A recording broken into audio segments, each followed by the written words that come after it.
Strange Fruit is a collection of bags and vessels which take inspiration from the forms and textures of natural containers, such as pods, seed heads and cocoons. It draws parallels between the secretive nature of the handbag and the protective qualities of seed pods.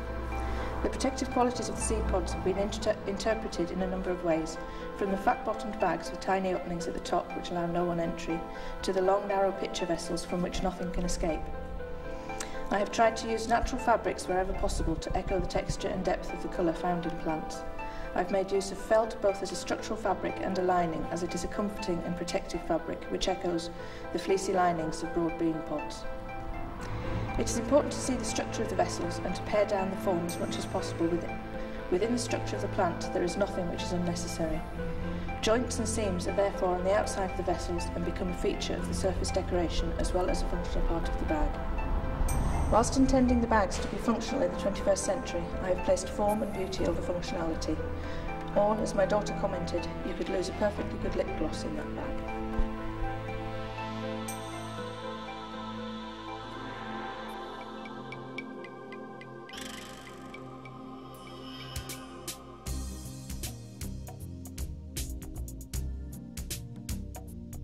I have produced a substantial body of work investigating the concept farmyard and focusing on embroidery, in particular millinery, as my specialist discipline. Through investigating the farmyard, superb primary research was obtained, including rubbings from both old and new farm machinery, sketches and excellent photographic evidence. The influences of the mechanical structures is clearly visible within the structural and decorative sections of each hat. The structures and influences of the farmyard have combined perfectly with the new hat blocks to create striking millinery pieces. The combination has been aided by the use of contemporary materials and techniques throughout the collection to give a collective feeling. I also have been developing a contemporary range of textile products, including funky textile pictures, handmade greeting cards, pins and badges.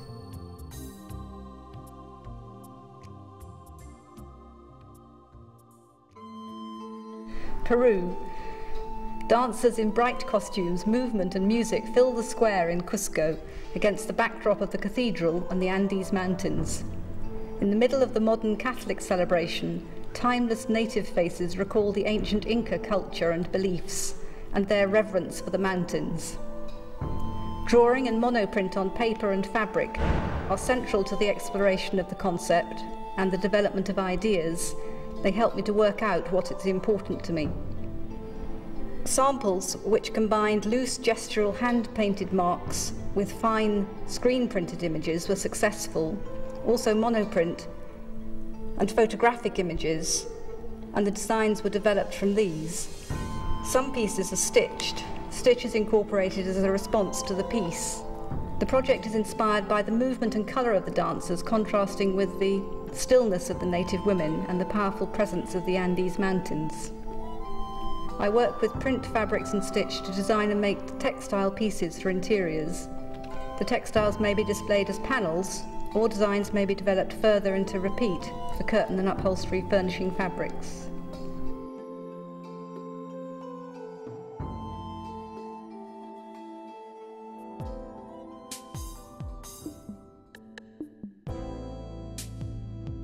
The collection that I have created for my exhibition reflects the modern architecture that has inspired my visuals. I have looked deeper at buildings and cityscapes which seem to have no real pattern or identity. When looking beyond the modern materials and clean lines, a whole new aspect became visible. Pattern and texture have always interested me, and by looking further, developing and redefining my visuals, I have found multiple pattern and design options within my source material.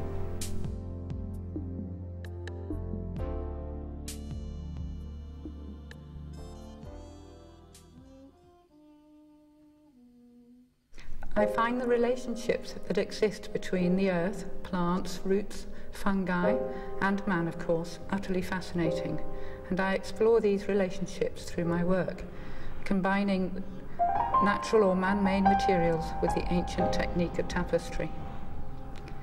A concern for the environment means that I prefer to use locally produced natural materials, and I love using the plants as sources of colour. Each plant can produce a wide tonal range of subtle colours, which is ideal for the creation of the tapestries. This colour circle is just a small selection of the colours that have been achieved using plants, all but one of which has been grown here.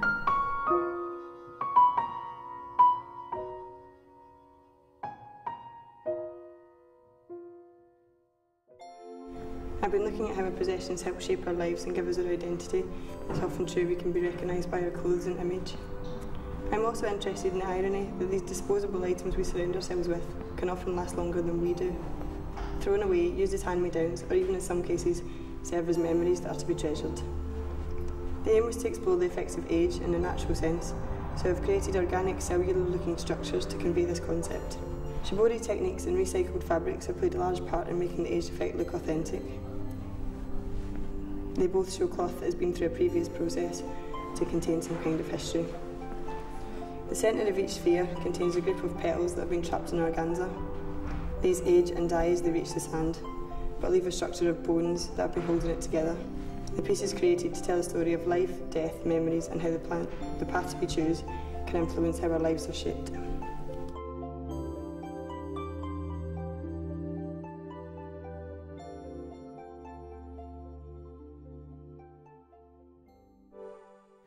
Cucurbita are a family of vegetables including common varieties such as pumpkins, squashes and marrows. The genus Cucurbita contains 27 species of vigorous trailing and climbing annuals and perennials, each bearing large and often curious fruits which attract and intrigue me towards them. The fruits can take on many strange forms, colours and textures, beautiful autumnal ochre tones next to burning reds, engulfed within wild and trailing prickly leaves and stems with long curling tendrils protruding. I'm a contemporary ceramist working at present with the addition of textiles. I'm interested in the random nature of nature. The fruits have started to adopt characteristics from one another, naturally resulting in strange new hybrids being formed.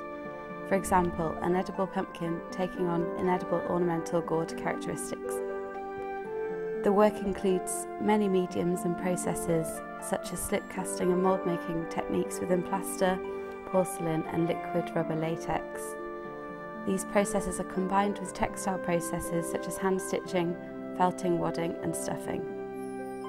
The fruits are made predominantly out of latex, made through the slip casting process, exchanging clay for latex.